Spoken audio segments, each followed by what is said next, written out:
because Mr. Hall got into an argument with me about 2 weeks ago.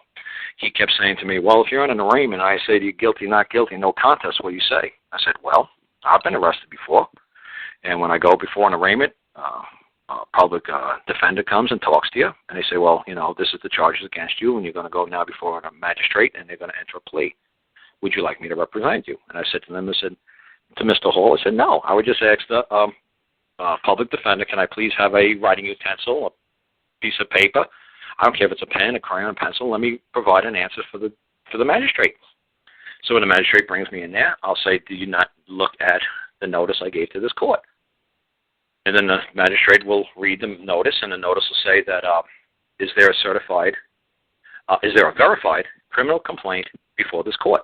If there's not a verified, I don't care about certified, if there's a verified criminal complaint that I've done a man injury, can you please stay court for 72 hours so I can compensate the man that I've done wrong of his injuries? And after 72 hours, then I'll be glad to come back and if I could not settle with the man that claims that I injured him.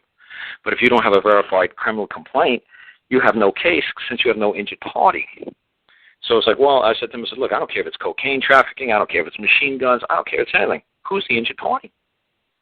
And Mr. Gordon Hall started going bananas. He's like, oh, no, I want you to say guilty, not guilty, no contest. I said, sir, I already answered you.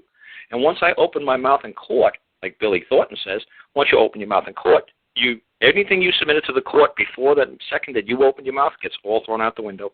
And now you're starting a whole brand new contract with the judge. So you just say, look, do you not have what I wrote to you in front of you? It's like, well, yes, I do. It's like, well, that's all I have to say to the court at this time. And he says, that judge ain't going to let you get away with that. He's going to say, I said, I already answered him. I said, and if he wants to hold me, he can hold me. But then when you write there, say, so if you hold me, if you want to enter a plea for me, I'm going to charge you $10,000 a day for every day you hold me in here until an injured party appears. If an injured party doesn't appear, the clock is ticking. I'm going to charge you. Just like I said, I charge him. I figured it out the other day.